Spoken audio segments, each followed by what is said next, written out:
this is just one of the many ways that GRIA has been working with us over the last few months, and we're just so grateful for that, especially Keith and Megan for being here. And also to all the GRIA families for making the time and showing how important this is. And also to all the families who submitted questions. We got a lot of great input. We found a lot of common themes, and I think everyone's going to learn a lot today. It would be great if folks could mute your microphones, if that's possible. But keep your cameras on, because it's great to see everybody. So the plan for today, we're going to start out with Keith MacArthur, who is the co-founder, CEO, and head of science for GRIA. He's going to take us through a bit about GRIA, some of the work that they've been doing, and also the GRIA results from the patient survey that we participated in. So excited to share that. And then I think we'll ask all the panelists to introduce themselves and their connection to GRIA, but we really want to spend most of the time going through all of the questions. And Megan Collins, who is the research coordinator for GRIA, has kindly offered to moderate that so we can get through as many questions as possible. So I hope that works for everyone. And I think with that, I'll turn it over to Keith. Thanks, Heather. And the one thing that's also just worth mentioning is that we are recording this call, and we are going to be putting it online after. We're also going to be translating it into a few different languages. So it'll be available for you to rewatch after. And just for that reason, typically when we do these for GRIA families, we ask that you send in your questions and Megan will sort of ask them anonymously. But if you do have, if you are going to unmute yourself and talk, just warning that that'll be part of the video that gets posted. So it's so great to see everybody here. I'm just going to share my screen here for a second. So everybody can see? Okay, so curing GRIA disorders. So let me tell you first about a little bit about myself. So this is my son, Bryson, and 14, actually almost 15 years ago, he was born with a missense mutation in his GRIA1 gene, although we didn't know it until he was almost 10 years old. It took us that long to find a diagnosis. What we did know is that at maybe 2 or 3 months of age, he started having trouble kind of holding his head up. We could tell that he had low muscle tone. He was our second child, and he wasn't tracking objects like our first child had. And he just kind of generally seemed more distant. And so we first got diagnosed with global developmental, first with hypotonia and then with global developmental delay. And then it wasn't until he was almost 10 that we got the GRIA diagnosis. And around the same time, there were a group of GRIA parents, GRIA1 parents, who were planning a get together in Colorado. And so we were so grateful to get to go and meet with about 10 other families there. And that was just so great to have that kind of community. And at the same time, there were GRIA2B families that were getting together and meeting, and they started their own association. But the more we learned about the disease, the more we realized how much connection there is between all of these different GRIA genes. And so it kind of led us to start up GRIA. So I'll tell you a little bit more about that. But one other thing just want to let you know about Bryson is that we also did a podcast documentary series with the CBC, the Canadian Broadcasting Corporation, that kind of goes into Bryson's whole story and our journey for a search and a cure. And that goes into detail on, everything from what we did to get a mouse model made for him to, all the kinds of different investigations we made into paths to research and a cure. And I would say that kind of that background search helped a lot when it came time to put GRIA together. So you can, if you're interested, you can listen to that wherever podcasts are found.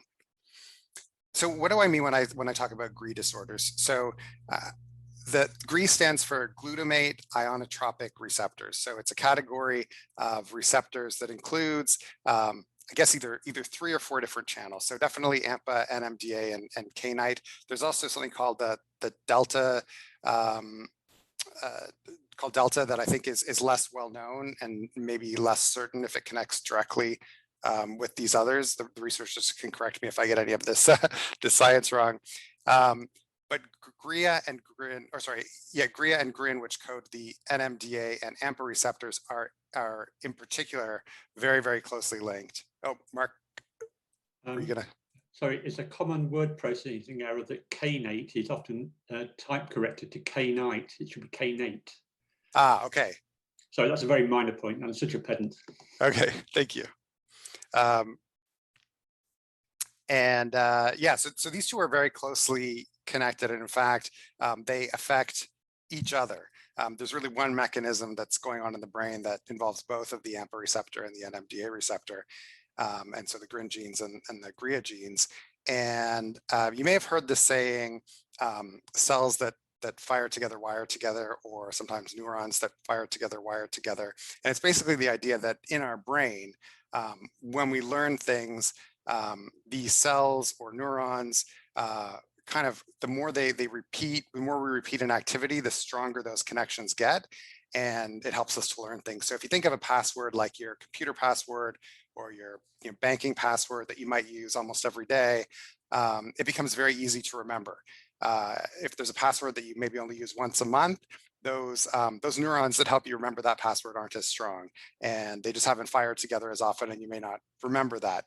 And that's a big part of that is this mechanism that involves the AMPA and NMDA receptor. So I'm not a scientist. I'm trying to learn a lot about this kind of science. So again, the researchers can correct me if I'm wrong, but both of these channels, they're glutamate receptors because they bind with glutamate. And I think it starts with the AMPA receptor, but when it kind of gets full, that's maybe not the right scientific word, but basically when it gets full, it causes something that's almost like a little chemical explosion. And what that does is open up the NMDA receptor. And when those things happen, the channel can, both of these channels end up flowing much more quickly. And that's sort of the process of forming or unforming memories.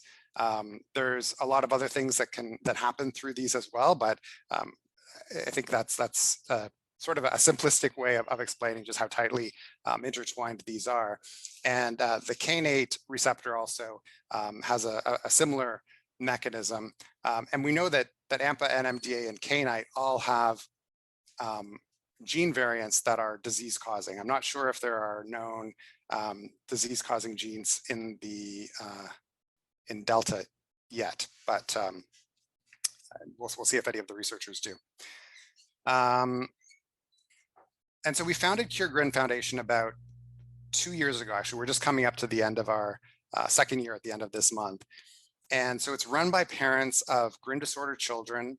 As I mentioned, we decided to represent all GRIN genes, and we built ourselves to be global. So we have people on our board of directors that are in the United States and Canada, in the UK, in the Netherlands.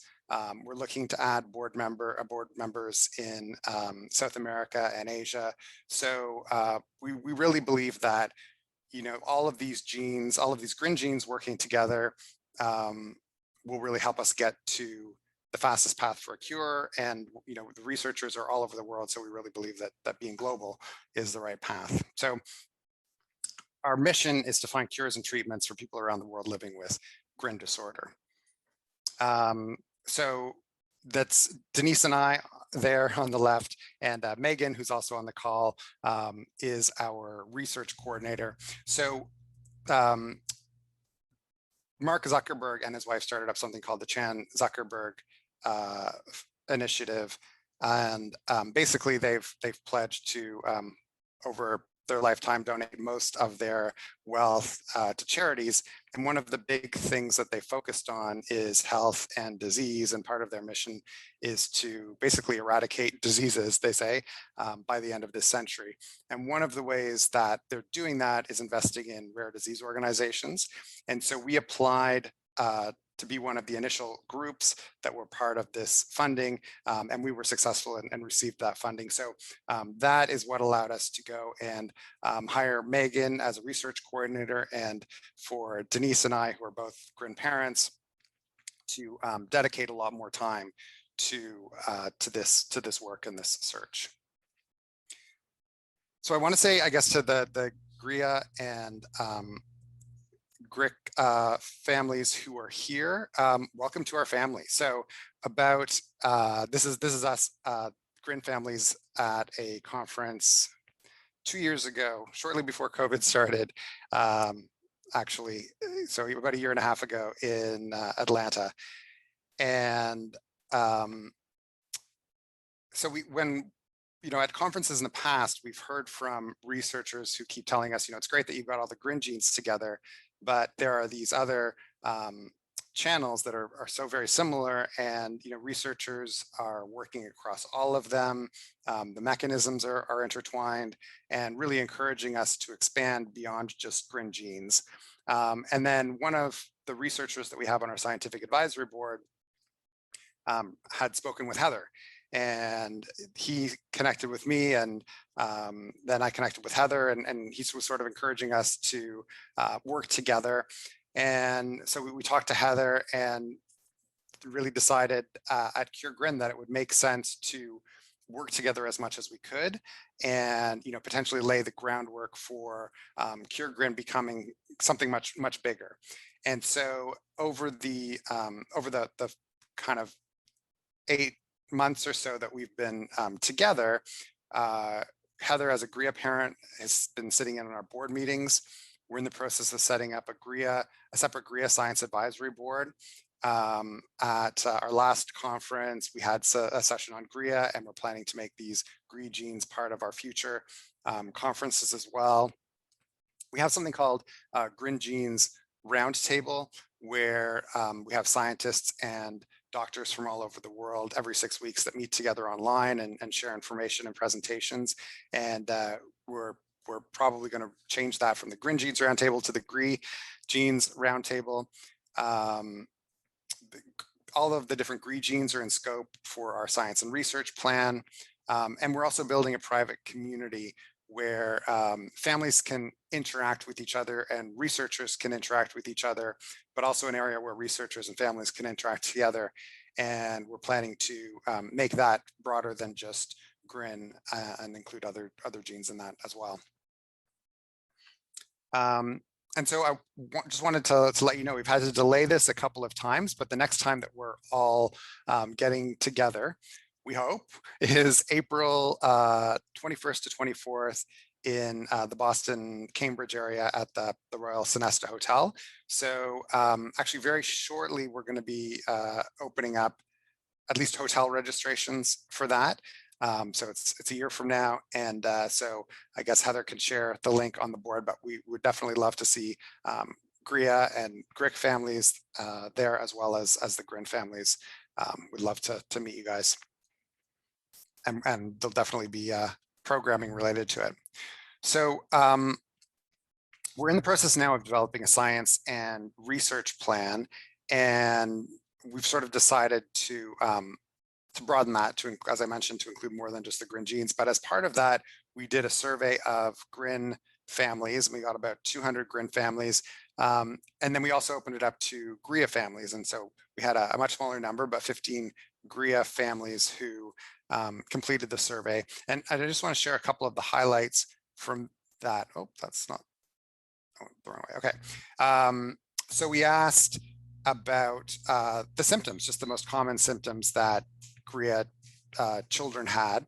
And so the most common was speech delay or speech impairment, followed by intellectual disability, mood and behavior challenges. You can see the list there. But this list of symptoms is very similar to those for GRIN disorder.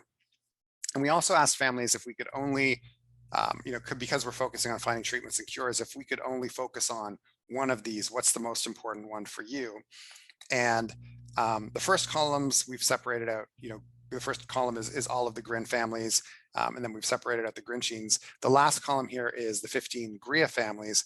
And you can see that for both the GRIN families and the GRIA families, the top 3 priorities are intellectual disability and communication, epilepsy and seizures, and mood, behavior, and neurostorms, which is sort of a non-epileptic brain challenge that kids can sometimes experience, and we're actually doing a lot to kind of investigate what's going on there with those kids now. So we thought that this was really interesting, because the areas of priority are overlapping. So it does make it quite a bit easier moving forward to have kind of one united science and research plan.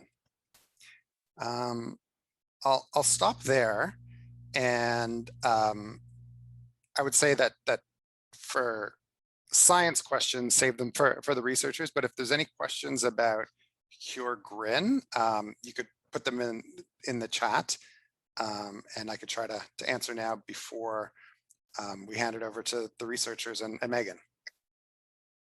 Okay, well, great then. Thanks so much for being here today. Thanks for letting me talk to you about GRIA, and I really hope that the families here, that we can work closely with you and work together to find help for our kids. Hi, everyone. My name is Megan Collins. I'm the research coordinator for GRIA, and it's such a pleasure to be with everyone today. So we have a great set of panelists who I would ask if they would now introduce themselves, and then we'll get into the questions. Okay, I'll go first. Why not? I seem to be upper left on my screen at least. Hello, everybody. My name is Mark Farrant. I'm a professor of neuroscience at University College London, and we run a lab that works primarily on AMPA receptor function, not specifically targeted in relation to GRIA diseases, but I'm trying to understand the way these receptors work and are regulated in brain tissue. And Ian, who is also here, is a colleague of mine. And I believe we were sort of invited because the secondhand via colleagues who work very closely with the GRIA Foundation already. Steve Trendes, primarily, who used to work in the lab that I am now in. And then we had a couple of meetings previously, and then we decided that yes, we would participate in this Q&A. So thank you all for coming. Well, then I can start. Hello, everybody. My name is Alan. I'm happy to be here. I'm a pediatric neurologist, so I have a clinical background. I'm from Denmark, and I work at the only hospital in Denmark that's highly specialized in epilepsy. And in our department, we are very interested in, finding the link between how mutations in our DNA can cause both epilepsy and, of course, intellectual disability and developmental delay. And we're also really eager on trying to find, when and if possible, some kind of precision medicine for each and every of these disorders. And sometimes it's a matter of collaborating with researchers or other departments that are doing drug trials.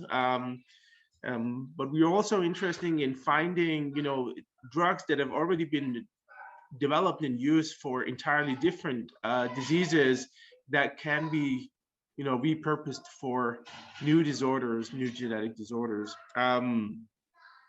Yeah, and we started, I started getting interested in GRIA about a year ago, and teamed up with Berardo, who is also here. He's a geneticist. And we represent a team of 4 members, and we've collected a large cohort of males and females with GRIA3 mutations and performed some nice functional studies in these. And we can tell you a bit more about this later on. Thank you. Hello, everyone. My name is Berardo Rinaldi. Very happy to be here. Thanks for having me. I'm a clinical geneticist, and I'm actually working in Florence at the Mayer Children's Hospital. And as Alan said, we started together working on GRIA-free in 2019, 2020. And we now collected about 20 patients, both male and females.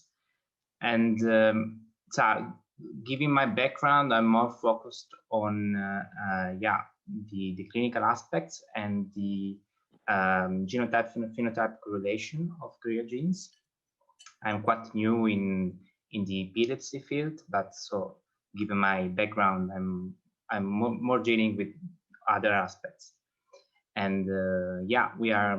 I think we are doing a good job for the GRIA-free cohort, and of course, this could be a great help also to expand the cohort possibly. Thanks. Hopefully I can successfully unmute myself this time. Am I making a noise? That's good. Okay. Yeah. So I work with Mark.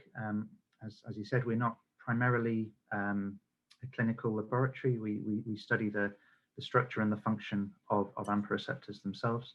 And so I guess the ways that we could be of specific use to cure GRIN or cure GRIA, or however you're thinking about calling it, is to look at the position of mutations that have been identified by genomic screening, trying to work out exactly because we know a great deal about the structure of the receptors, we can look at where these mutations are found within the receptors and already have a good idea about what kind of thing they might be doing.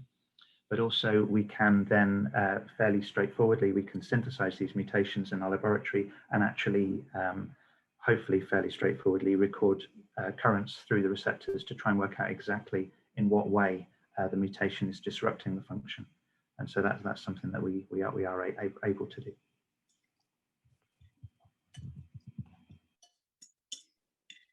Terrific. And I think we were supposed to be joined by one other panelist, but I don't see him on the list of participants, so perhaps he wasn't able to make it today.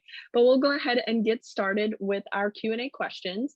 So our first set of questions is focused on connections. So the first question is, are the genes GRIA 1, 2, 3, and 4 similar to each other? And are there similar symptoms among the patients? Okay, I can start with that one. They are very similar to each other. Yeah, GLUA 1, 2, 3, and 4. In actual fact, the ways that they behave are more similar to each other than, say, the NMDA receptors, the GRIN receptors, and that is it kind of makes it in a way slightly easier for us to work out what a particular mutation is going to do, because all 4 receptors behave very similarly. But it does make it harder to come up with drugs that would specifically modulate a particular proportion of them. And lots of the symptoms seem to be similar when there are issues with the glutamate receptors. And I mean, probably a large part in which they differ is because the receptors are expressed at different levels in different parts of the brain. So, for example, GLUA4 is found at very high levels in the cerebellum, and so if you have an issue with GLUA4, it's more likely to affect one particular part of your brain that's it does quite a few little things, but in general it's primarily focused on movement and coordination and things like that. And so yeah, there are different degrees of there are different symptoms that come from different mutations in the different genes, partly because of that, and partly because they affect the receptor in different ways. Yeah, I would also add that, at least to me, there is a central core of symptoms, which is mostly the same, going from GRIA 1 to GRIA 4, which is made up of intellectual disability and psychomotor delay, seizures, and also, for a lesser extent, also autism spectrum disorder. But I would also highlight that these are very aspecific symptoms. So at least also for I don't know for seizure phenotype, but at least for the clinical phenotype with the face or other dysmorphism in the patient, it's quite difficult to distinct GRIA disorder patients from other patients affected by other ID genes or seizure genes. Maybe I'll just chip in to follow up what Ian said. So each of the genes encodes a protein, but each of those proteins is not itself a receptor. Usually those receptors that respond to glutamate form from 4 such proteins, and they can be of different types of the subunits, the so-called GLUA1, GLUA2, GLUA3, or GLUA4 subunits. So in a way that adds an additional level of complexity. It's not that one is losing a specific receptor, one is losing a subunit or having a subunit effect that might contribute to different receptors in different regions of the brain. But as Ian said, the genes themselves are very similar and the core structure is very similar.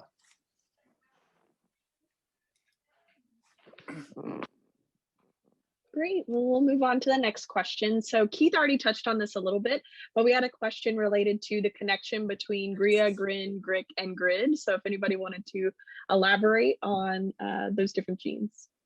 Yeah, so I think Keith explained it very well, how there's an interplay between NMDA receptors and AMPA receptors at the synapse. The AMPA receptors kind of are the initial trigger, and then once AMPA receptors have been activated, then NMDA receptors can be activated, and NMDA receptor action tends to be much longer lasting. The kainate receptors are in structure more similar to AMPA receptors, but they kind of have more varied function, and they can be present at the synapse, but they can also have functions that elsewhere. They also pass current, but they can also act in slightly different ways as well. And then finally, the delta subunit, they're kind of like the black sheep. It's not even known for sure that they work as an ion channel.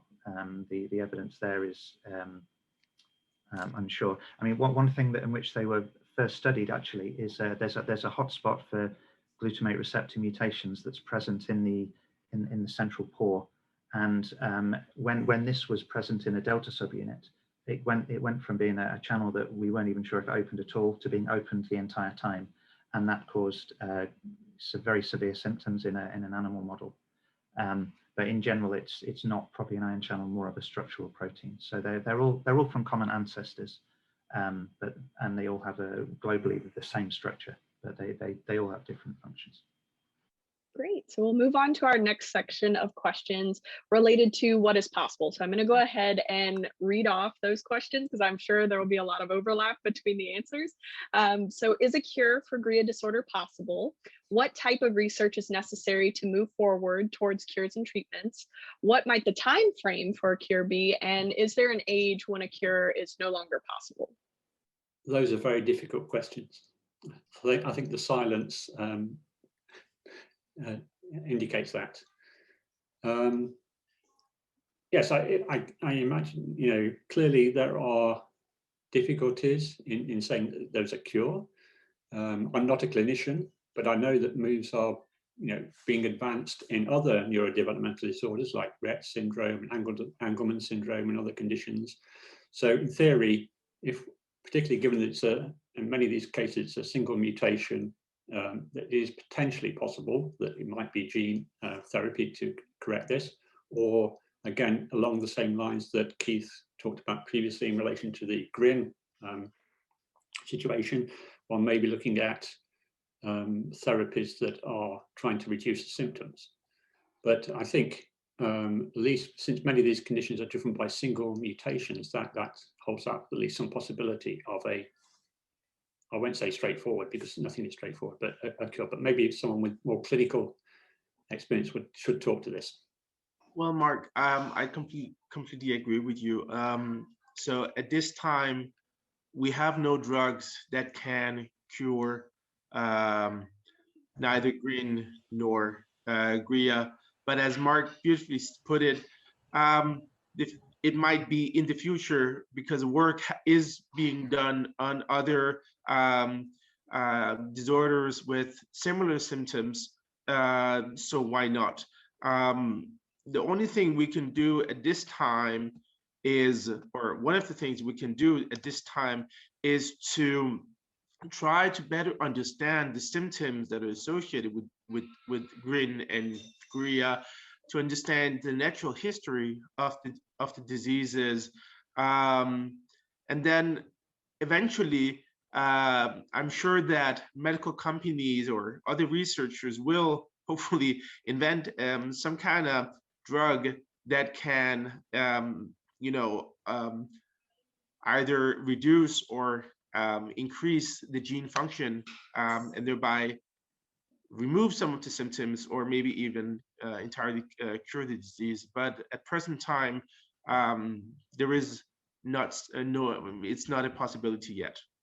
Yeah, I might add. I mean, if you if you were to list maybe 10 key symptoms, we had that list at the start that Keith showed us, and you were to go down that list and say, can we fix everything on this list? It's unlikely in the near future for sure, but can we get it to a position where one or two of them are greatly improved? I think that is something that is definitely that feels like a more of a maybe not a short-term ambition, but at least in the midterm that we can potentially work towards. But I mean, who knows? There is always hope, and there will always be people working towards achieving those goals. Yeah, Can I, sure, go ahead. yeah, so I was just going to say one thing, which is that just one of the reasons that we have hope at Cure GRIN and among GRIN families is from some of the animal research that's been done. So I think a lot of the researchers who studied NMDA receptors and GRIN disorders initially thought that this is such an important and fundamental part of the brain that it's unlikely that once someone was a teenager or an adult that it would really be possible to reverse many of the symptoms. But there was a researcher at the University of Toronto who's published a paper where she was able to take a GRIN1 mouse where there was sort of an artificial mutation, and once the mice reached their teenage or adult years, she was able to reverse the mistake, and as a result, the symptoms also improved. So not completely, but they improved. And there's so many cases where what you can do in a mouse you can't do in a human, but it does give us hope that it's possible, because if it's actually a very well conserved part of biology, that what goes on in the mouse brain is very similar to what goes on in the human brain in some ways. So there certainly is hope that even with teenagers or adults, there could potentially be a gene therapy or something else that could be a big help for the kids. Sorry to interrupt, Bernardo. Go ahead. No, don't worry. Yeah, I just wanted to add that, so in clinical genetics, we often distinguish between the disease and the condition. So in genetics, we don't have disease. We prefer to speak of conditions. And this because in most of cases, it's quite hard to find a cure, but there is large fields for treatment. So as Kat just said, the research is going also in the direction of cure, which is theoretically possible. But at least for now, I think most of the efforts will be towards some drugs or treatment which may ameliorate the condition, of course. And the other thing is as also Kat suggested, the temporal window of the treatment, which may be fundamental, mostly when dealing with the functioning of the brain. So this is something the research must address, of course. Can I have so I completely agree with Keith. I mean, there is no reason why we should lose hope. There should be a possibility to do a difference for you and your children. I'm thinking, in order to find a cure, it's really important, as I said, to know the natural history, because different disorders have a different path. You may have a disorder where the child is born and is completely healthy and normal until, let's say, 6 months of age, and then there is a regression, a stop in development The child may develop seizures, and it might just go down the slope from then. In those cases, you would say, well, if you do genetic testing very early in life, you would be able to give whatever drug you have that could stop the disease before the onset of symptoms. But that would be great, because then you have a window for treatment within the first 6 months before symptoms start. In other disorders, symptoms may be there even from birth. They may even have started, within the womb. And then in those cases, you don't really, it's difficult because the damage may already have started during pregnancy.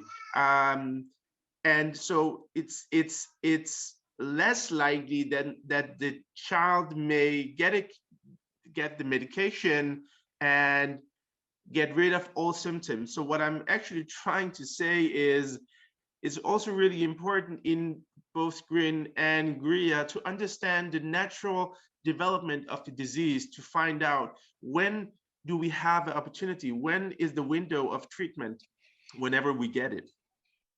Yes, we're all muted.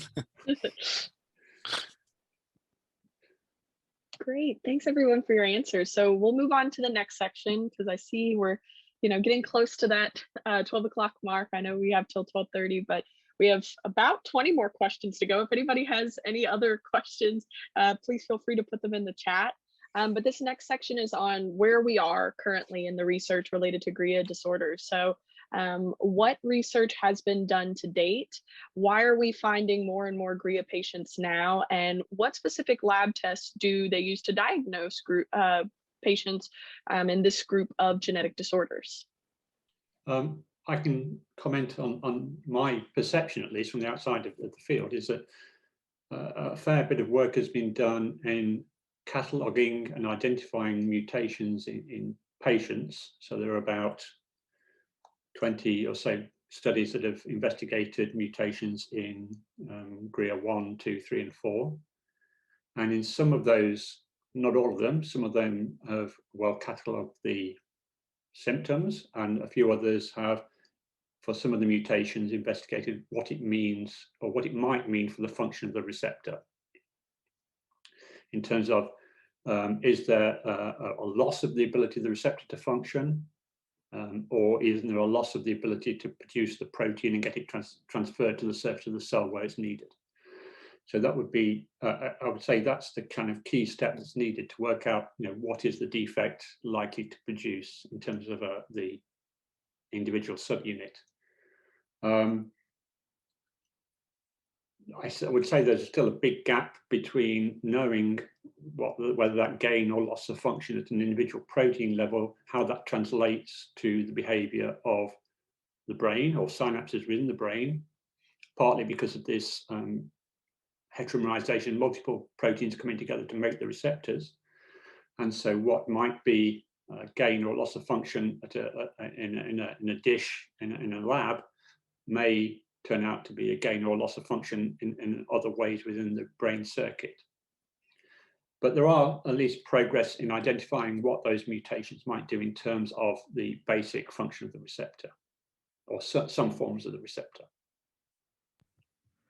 I've forgotten the second part of the question. Well, if I can kind of step one step back before that, when you actually look at the mutation and work out what it's doing, is the genomics and the study of the ability to look at the entire DNA of a patient is something that is accelerating greatly. I mean, I think it was in 2003 when the human genome was officially kind of solved. I say solved because actually it was only about 98% solved, and there's still chunks of it that are eluding sequencing, even though the technology is advancing at such a rate. And so that, anybody before that time, in fact, until really quite recently, you had to know what you were looking for. So if you had a disease, there would be a panel of things that you would look for to see if it was any of these known causes.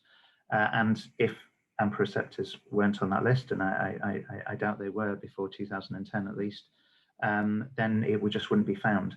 But now, if a patient has, you may, I'm sorry, you probably have all have much more first-hand experience of this than me, but you may well be offered the opportunity if your child looks like they are seriously unwell to have genomics done, and then you have a look at everything, and that's what's happening now, and that's why more AMPA receptor mutations are being discovered, just because we're able to look.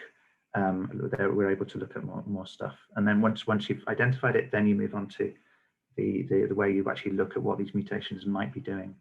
And it's very important to do this, because while occasionally there are particular hotspots where it seems that mutations seem slightly more likely to happen, there are potentially mutations which don't look like each other at all. They are half a protein away, but the functional effect on the receptor could be pretty much identical to a different mutation. And so by understanding this, we can say, well, that mutation kind of in a lab looks like that mutation, and then you can start combining this kind of information to work out how to build the best treatment and to compare symptoms between patients. I think like Mark, I feel there was kind of maybe something a bit more that can be answered about that. I can also add that I think I was going through the literature today, looking at when the first publications came out for GRIA-2 and GRIA-3 and GRIA-4 patients, and it's only been within the past 2 to 5 years that these larger number of patients, and by large I mean something between 15 to 30, because these are very rare disorders, so large cohorts means these numbers, but it's been basically within the past few years that researchers have become aware of the symptoms associated with these genes, and so I'm jumping a bit forward, because I know some of you, or one of you, has been asking how old are the oldest patients. I can say that, well, the ones that we know of, most of them are children, and that doesn't mean that there aren't any elderly people out there with these mutations. It just means that basically it's children that get tested first. And we don't know, actually, we know for other diseases that, for example, the epilepsy is only there through childhood, maybe adolescence, and maybe in the, when you get older than, elderly, you don't have seizures anymore. We might not know why it is, but it just goes to show that I'm sure there are older people out there, or adults at least, out there in the world,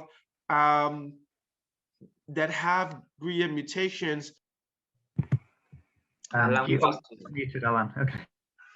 Yeah, I got muted. Sorry. Yeah. So I'm just saying that the elderly people, the old people, are not getting tested.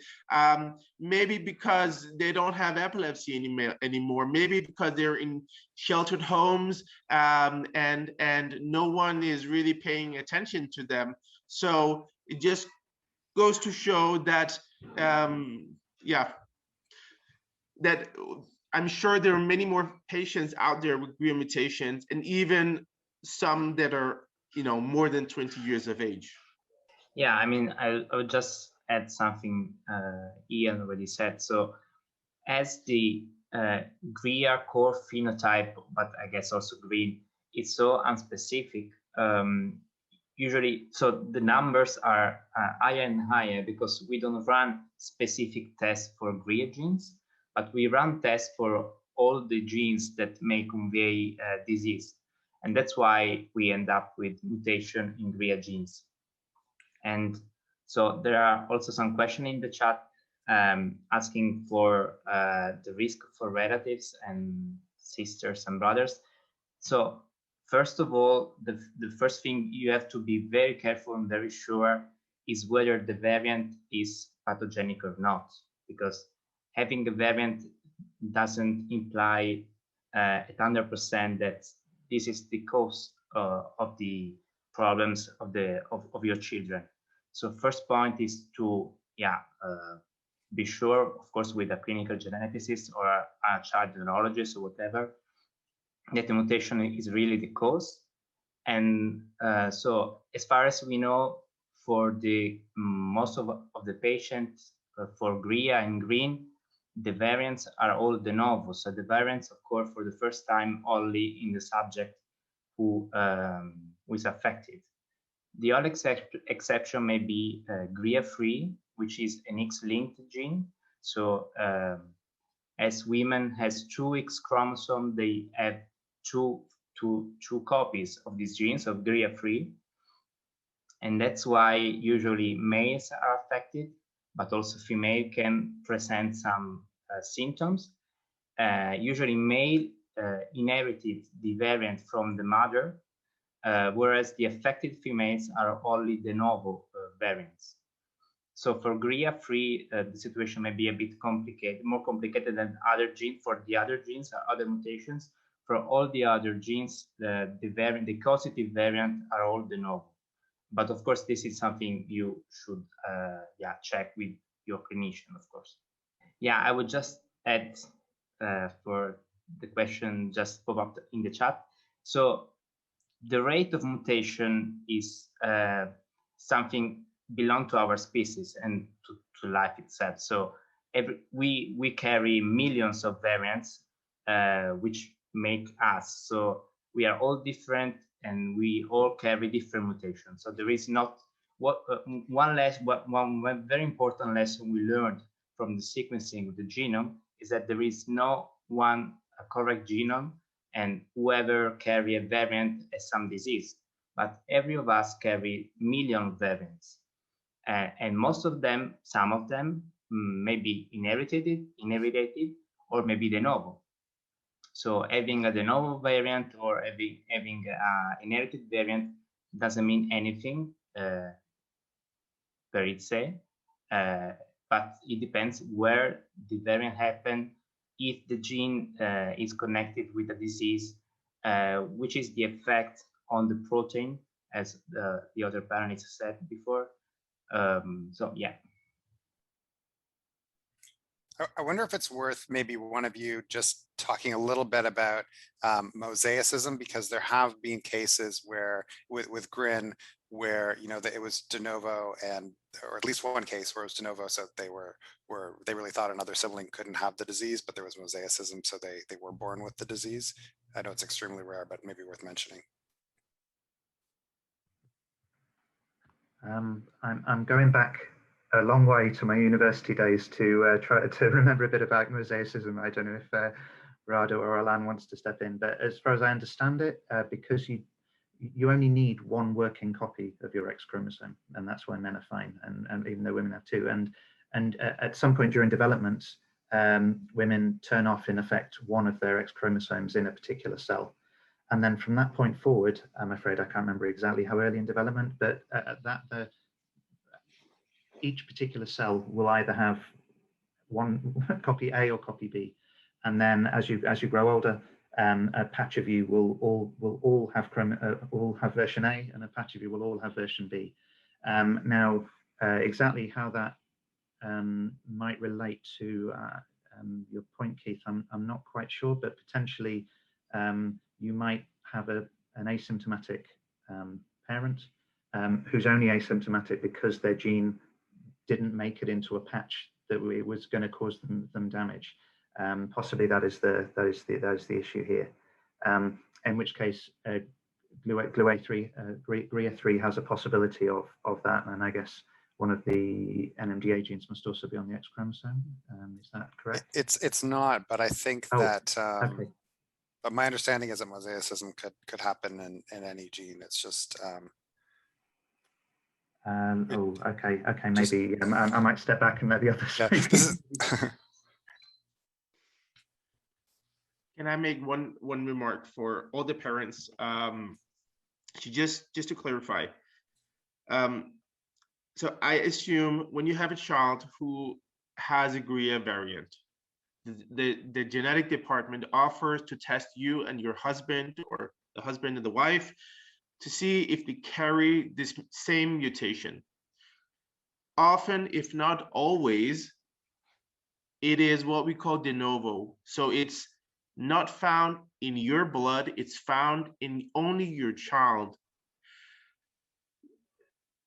And so I'm not a geneticist, but I've heard enough talk. And I think Barato would agree that if we find that the mutation is only present in your child, we would normally say that if you want to have another child, the risk of having the exact same disorder in the second child would be under 1%. Do you agree, Barato? Yeah, sure. Yeah, so it means if you had 100 pregnancies, one of them or less than one of them, you would have a child with exactly the same disorder. So I can see one of you have asked, what about the other kid? So if the other kid is healthy, is developing normally, and I don't know how old the other kid is, but normally within 6 months or a year, you can see that your child is developing completely normal, then I would say, don't worry in any way for that second child. And the risk in further pregnancies is very, very low. Of course, as Keith and Ian said, there is a little, and it's very small, but there is a little risk that you are carrying this mutation in a small proportion of your cells. It could be in the ovarians or in the testicles. And then, of course, there is a risk of giving this gene to your children, but you don't have any symptoms. But the risk is very small. We don't know how big it is, but it's very small. And in those cases, and I presume you all get the same message from the geneticist, in further pregnancies, of course, there would be some additional follow-ups and biopsies from the, what do you call it, Barato? From placenta biopsies?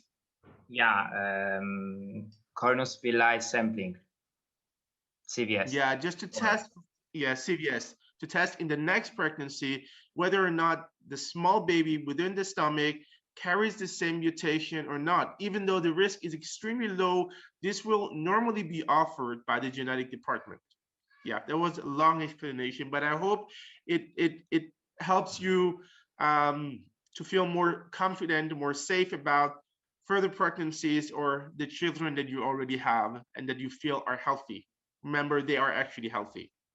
Related to genetic testing, it looks like we got another question about whole exome sequencing, and can whole exome sequencing detect GRIA in the womb? So I'm guessing it's towards early diagnosis, perhaps. I presume yes. I mean, if you can, I guess I always used to think of this as being called amniocentesis. Maybe it's a different term now, or maybe it is a different process. But if you can, I mean, there are very minor risks associated with that particular. I presume these days it's much safer. But if you can get some cells from the fetus, then you can do exactly the same genome testing as you can do on an adult or on a baby. So about prenatal testing,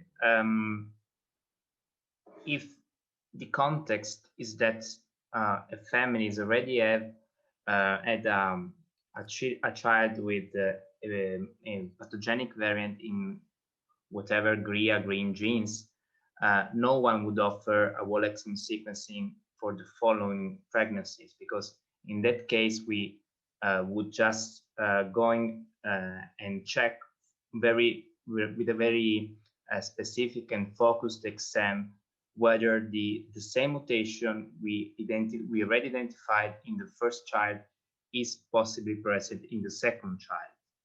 And this is not a WES, this is not a whole exome sequencing. A different scenario could be whether a couple who never experienced any genetic disorder just wanted to assess the risk of his becoming child of having any genetic condition. But this is something, yeah, a clinical geneticist would discourage, because it's very hard to forecast the clinical outcome based on the genetic results of the whole exome sequencing if we don't have the clinic. So if I'm studying a fetus, I don't have any details of its clinical aspect. And so, or its functioning, or whether he speaks or not, whether he can walk or not. So it's quite impossible to predict the phenotype just based on the genetic information we get for prenatal testing. And this is something it's, I guess, never done I mean, in the current clinic. Great. So now we have a question related to gain of function and loss of function. So what is gain of function and loss of function? How do you find out which one your child has, and why is it important to know? And then another question following up to that one, are there any labs currently working on modeling specific GRIA mutations to see whether they are gain of function or loss of function? Well, there are many different ways that you could change an AMPA receptor so that it changed its function. There are many different moving parts of the receptor. The key ones are the ligand binding domain, which is the part of the protein that binds to glutamate, the neurotransmitter. And then there's the central pore, which actually opens to allow ions to pass. And if you make any changes in those particular places, you stand the chance of disrupting normal cell function. Also, it's possible that you can make a change that just means that the protein doesn't form at all. It's just completely useless. And it's, even though, as we've discussed already, the phenotypes or the symptoms of the patients with these disorders are very, very varied. And so it's all part of the natural history, as Alan was saying. You need to, information is, we need all the information we can get. This was a point I kind of wanted to get across in the session today. I appreciate I might be making Megan an awful lot of work by saying this, but like, the more clinical information you can give us, the more genetic information you can give us, the more we can kind of build up a picture. And there, we talk about loss of function and gain of function, and that will be ultimately what's very, very important for causing the symptoms. But we're still some way from I think, knowing exactly, if we were to examine the properties of a particular receptor, what symptoms that is going to be called. But it's all knowledge is power. If we don't know all of these things, then we can't progress towards that cure that we're after, and towards those improved treatments that we're all after. So yeah, and just kind of going, but right back to the very simply, gain of function would be a receptor that was either open the whole time when it shouldn't be, or was increasingly sensitive to glutamate. And loss of function would be one that just for whatever reason either formed a receptor but didn't allow ions to pass through that receptor, or just failed to fold and just kind of just left there being not enough of the subunits effectively in the affected cells. Yeah, I think a supplementary part to that question was how is that information obtained? Classically, once the mutation is identified, then that can be introduced into a recombinant receptor that in a laboratory that can then be expressed in a cell, and then recorded using tools to measure the flow of ions through those channels.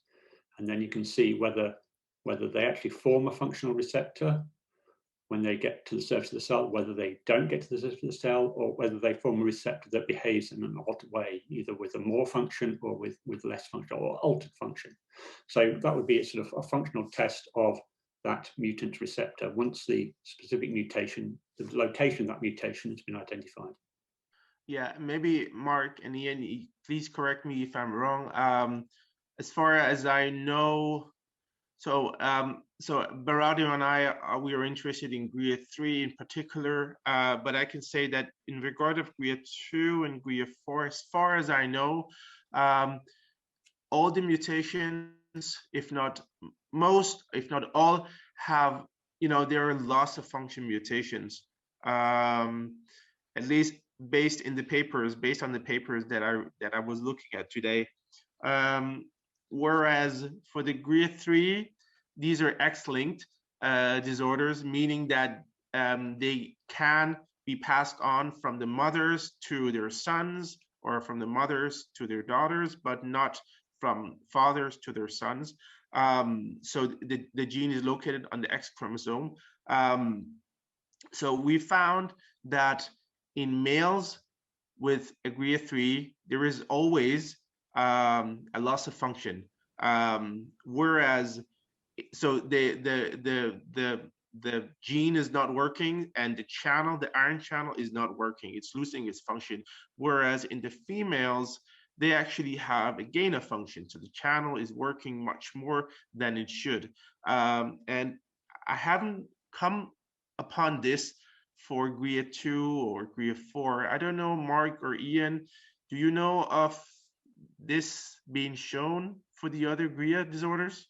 You know, this loss or gain of function?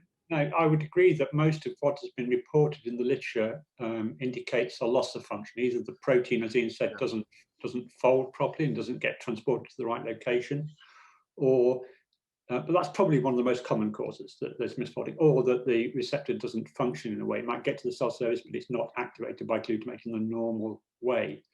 I'm not really familiar with the gender differences in the GRIA3. I would say that I don't keep this, but this no, because these are unpublished data. Okay. The gain of function, loss of function is a very sort of crude term relating to the experimenter looking at one particular protein expressed on its own or with one other protein. Okay, and one example might be, for example, the GRIA2. So the receptors in the brain are very common form, has both GLUA1 and GLUA2 in the same receptor. But if you have a loss of function mutation in the GLUA2, then you might get receptors formed solely from the GLUA1. And because those behave differently, they allow one particular type of ion to pass, calcium ions to pass through the channel, which when GLUA2 is present, this is not permitted, which means that you might get ultimately an altered function, even though the receptor that you looked at individually, the subunit you looked at individually was a loss of function mutation. So this is it's a sort of sliding scale of where you look at the in the disease, from the protein to the cell to the synapse to the patient, what is called gain or loss of function. Usually the term is applied to the individual protein. I should say that I believe that while in general the GLUA2 were loss of function, there was a kind of a change of function. You could argue for a few of them where the specific site that was important for calcium permeability was actually mutated, and so that would have allowed GLUA2 receptors to become calcium permeable and act differently.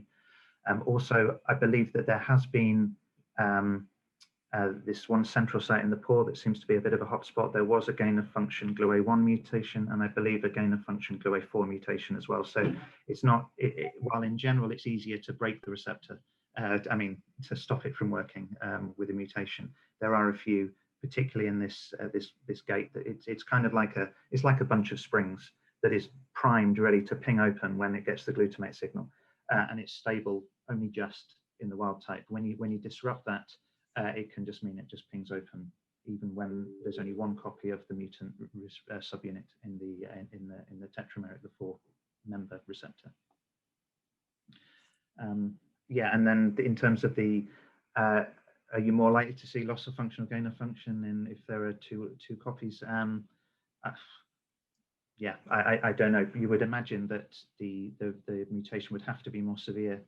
Well, would be less severe. The same mutation would be less severe in the female patients because they will have some level of compensation from the wild type subunit. But I don't have an immediate view or answer on the other question.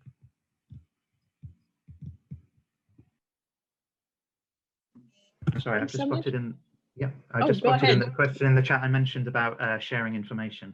The reason I kind of thought I was potentially dropping Megan in is that it kind of makes sense, I think, for Megan to try and collate as much of that as possible and then feed the relevant bits of information to the right people. I mean, I've already kind of fielded a question via Megan and Heather about a different mutation. So obviously, you know, I can't promise to give you a straight answer straight away, but I can at least try and help. Definitely. We're looking into what's going to be the best avenues in terms of registries, existing registries, to try to get as much information to clinicians and geneticists moving forward. So once we have that information, we'll share that with families. And also, as Keith mentioned, we're going to be hosting this discussion forum where people will be able to interact a little bit more. So all of those things are in the works, but currently we don't have the answers as of yet, but they will be coming soon. Megan, I wanted to ask, sorry to interrupt, just in the interest of time, I think if there's one question that we got a lot of sub-questions from is the question about, is there anything that families can do right now? And I was wondering if we could skip to that one, just to get everyone's input on. Would that be okay? Sounds good to me. Awesome. Okay, so our next section is going to be on what might help now. Are there any drugs, supplements, or diets that might benefit GRIA patients today? There's a follow-up question related to diet. Do you recommend that a specific diet can help with GRIA2 issues? Do you think that manipulation of sugars via diet could help? Based on our knowledge today, we have no, what do you call it? Yeah, we don't think, or we don't know how and if diet influences this disorder. So from a clinical perspective, we cannot make any recommendations regarding this. Regarding drugs, the only drug that currently exists and can be used for GRIA disorders is a drug called Parampanol. It's typically used for patients with epilepsy, and it binds to the GRIA receptor, it binds to it and reduces the function. So it can be used for those where we know it causes a gain of function. So that would, for example, be in the females, in the girls with GRIA3 mutations, whereas it probably either has no effect or actually may worsen something in most of the patients with loss of function GRIA variants. Because the gene is already not working, the channel is already not working. So if you block it, it might get worse or nothing might happen. Yes, I think there was some comments on Parampanol in relation to some of the GRIA families, or at least one person that had moderate success with that. In my reading recently, there's a paper in 2020 from Trivanso who looked at Parampanol in a GRIA3 patient, and that was not beneficial. I can't remember whether it was a female or a male, I'm afraid. I guess a male. Yeah. Sorry? A male, I think a male. The other, I'll just speak to the questions I can comment on. There was one question relating to serine, and that's been looked at in relation to GRIA mutations, because serine binds to the NMDA receptor a bit like glutamate, but it's a different binding site, and it's usually glycine or D-serine that act together with glutamate to allow the receptor to function. It's called a co-agonist. And in one particular GRIA mutation, the patient had a loss of function of the receptor, and by increasing the level of serine in the patient, that was hoped to actually potentiate the activation of the receptor, and that did look like it was promising. Whether or not that would have any, it's not clear that it would be of any benefit in relation to GRIA conditions. I don't want to say any more than that. I mean, it's not, there's no scientific logic for it wouldn't interact with the GRIA, the glutamate receptors, but it would be interacting with the NMDA receptors. Wonderful, thanks for that. Also related to other things that might help now, it's a more clinical related question, but related to behavioral issues. And is there anything that parents can do today that might help with this for behavior? Another question was related to the use of risperidone for behavior. So We are not aware of a particular drug dealing with behavioral issues. Behavioral issues is something we observe in at least a part of patients, and we are currently trying to also better dissect behavioral issues, what really mean. Yeah, I would say it's something also linked to the functioning, of course, of the channel. So just to make this point possibly more clear, so it's so depending on the type of the variant, we can forecast which would be the functioning of the channel. But as Mark and Ian told you, this is so. Yeah, what we found in the DNA doesn't imply the effects in the functioning of the channel. Also because all the different GRIA or green subunits work together, and all the other channels work together again. So it's very, very difficult to understand just based on the type of the variants, of the DNA variants, which is the real effect on the functioning of the channel. And possibly today, without functional testing, I would say the only way is to, if your child has a variant already identified and already studied, for which we know exactly the effect of the variant on the protein. But this is something, of course, we are studying, Mark and Ian, also our group with functional study for GRIA-free, but it's very difficult to forecast the behavior of the channel, of course.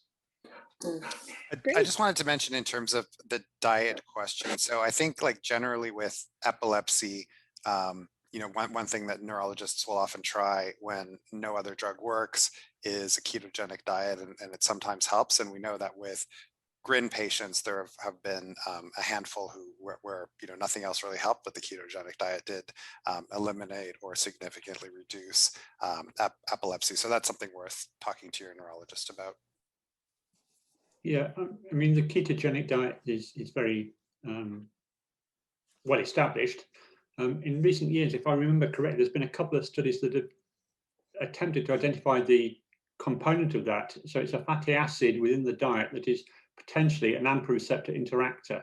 So this is work from Matthew Walker and Dimitri Kuhlman at the Institute of Neurology at UCL. And I'm sorry, I've completely blanked exactly what it is, but there are a couple of fatty acids that have been identified that are components of the diet or increase when you have that diet. And they actually, it's just come back to my mind, they are believed to interact with AMPA receptors as non-competitive antagonists. It's a bit like Parampanol.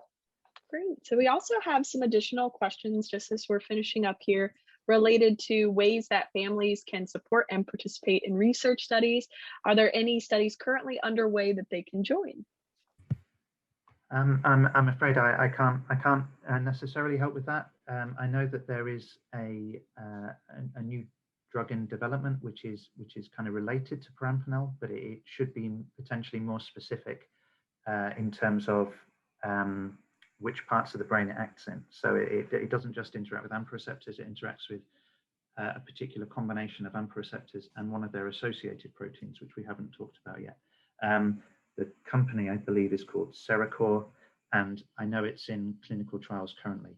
I don't know if it's as simple as sending an email to the company saying, I'd really like to try this, but that would be the only thing. That would be the only thing that I could possibly offer on that particular question, I'm afraid. Well, as we've said a few times before, we are interested in GRIA mutations and patient symptoms, and also, you know, the natural history. And now, right now, Berardo and I and other members from our team are trying to write up a paper and describe the symptoms that patients have and what kind of treatments have helped. So we, as Barato said, we have 20 patients, but the story gets stronger and it gets better the more patients we have.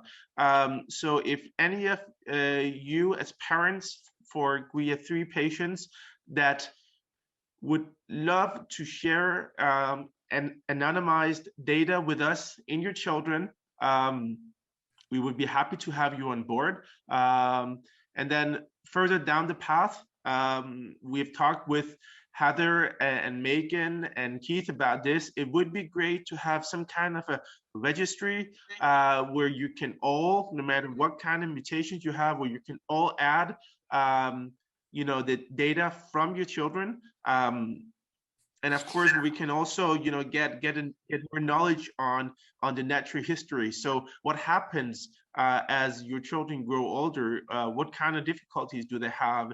Or any of the difficulties going away, or new issues coming up? So it gives us an idea of what to try to treat and when to treat them. So definitely, we really look forward to collaborating with you through the foundation. And if any of you want to get in contact with us, we're happy to share our emails. You can get them through Megan or through Heather. And further down the path, I'm sure that our team will, you know, strengthen the bonds with Ian and Mark and try to figure out how both our teams can help you as families. Yeah. Maybe I should add the risk of demeaning ourselves. There are many people, many well-renowned labs around the world working on AMPA receptor function and electrophysiology, structure, pharmacology. And it's only by sort of acquiring that information from everybody that ultimately the field will move forward. You know, there's no lab who's going to cure it or find the answer themselves, but there are a lot of workers, some of whom are already associated with GRIA through their NMDA receptor work. So this is a very broad effort to try and understand the way that the receptor functions. It's kind of a prerequisite before understanding what it is that the mutation is doing that can then have deleterious effects in the patient. Yeah, and just referring back to the point that Heather really wanted to make in terms of what can be done now. I can only just restate what I said before. You know, we don't have the right to contact your family doctors and ask them for details about your children. That first of all, they wouldn't know who we were. They probably wouldn't respond to the email, and even if they could, they wouldn't be allowed to. You know, the only way we can get hold of this information is by you sharing it with us. So, you know, if you're yeah, I mean that's the way it's that's the way it has to work. And then just in general, you know, keep your hope up. You know, I really think that there are chances, there are important chances for the future that will only grow as more people become involved and we understand more and more about these mutations. So that's what it's saying. Perhaps it doesn't need saying, but it also works both ways in a way that people who are maybe working on a field but not in a disease-related context, by interacting with patients and parents of patients, one gets, you know, another side to the view and a motivation that sort of informs one's potentially very basic research into wanting to twist that into understand things in a more clinical context. So I think it's useful both ways. Yeah, what Mark said is really important because, you know, we've worked with different, from a clinical perspective, our team has been working with a lot of different disorders, but we might miss some things that you see, something that you are struggling with that we might not pick up when we get the clinical information from, you know, from physicians that want to collaborate with us. So it's really important to, you know, to interact with families as well, to see what is it that we're missing? What is it that you guys are dealing with? For example, as Keith said, these neurostorms, he told me about them and they were new for me. So this is something we need to look further into. So whatever you can share with us it just strengthens the bond and strengthens our knowledge as well as researchers. Great. Thanks everyone for all of your comments. That's really helpful. I know at GRIA, one of the things that we really focus on is building these synergistic partnerships between researchers, families, clinicians, and really building those bonds together as a community. So I think that this is a great first step to move forward for GRIA-families. And I wanted to ask one last question to Heather, which is, what can parents do to help? So what do you foresee as the involvement for parents with GRIA and with GRIA research moving forward? Sorry, that was a question for me or for all the parents? For you. So, I think you can see by the list of questions, and we certainly didn't get through all of them, that there's such tremendous appetite to learn more. And, today, even just understanding, how are all our genes are connected and how we're connected to GRIA, and just the level setting around what we know so far. And what I learned today was that we're at the very early stages of research, and that there's a lot more for us to do, and a lot more that families can do to support it. So I think there's a lot of interest behind it, and really coordinating, us as a group, getting the information to researchers that they need in a coordinated way. I actually wanted to ask Keith the question, having gone as a GRIN parent yourself, and having, spent the last 2 years working and accomplishing so much for GRIN, what would your advice be to us as GRIA parents to kind of move forward as, as quickly, effectively, and smartly as possible? I think first I would echo what the researchers said about getting the information in. So I think technically right now it can't kind of go through GRIA because we don't have an IRB for it. So researchers wouldn't be able to use the data in a way that they could publish. So I think that we would want to, we talked about setting up a scientific advisory board. I think we should get that moving as soon as possible, and then we can talk about the right mechanism for collecting as much natural history data from families as possible. So in an ideal world, we can get back within a month or two with to families with what our plan is to really capture the broader information. And with GRIN, the process is connected directly to getting the electrophysiology, or the determination of the gain of function or loss of function. It's sort of a seamless process. And so if we could replicate that with GRIA, so you send in your children's data, and then that goes in the repository, but then it also leads to the kind of testing being done to know the details of what's going on with the variant. I think that works really well with GRIN, so it would be good to kind of see if we can replicate that.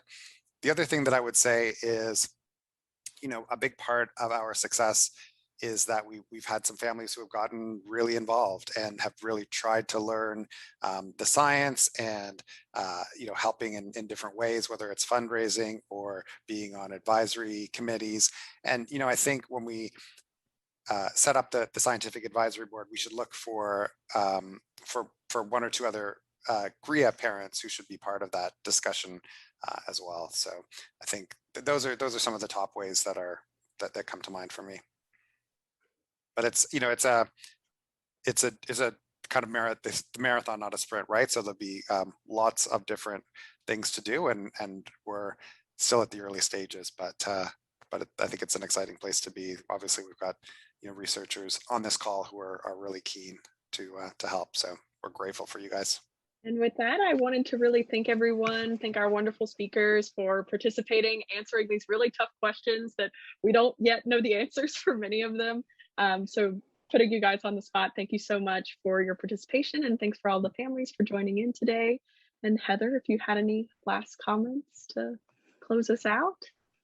Just a huge thanks to everyone. It's been tremendous, and I hope we can have another session like this again, and just keep the connection between researchers and families going. I think it's so important. It's complicated stuff, but it's so wonderful to learn, and I feel like we've made tremendous progress today. Thank you, everybody. Thank you. Thanks everyone. Yeah, thanks a lot. That was great. Thank you.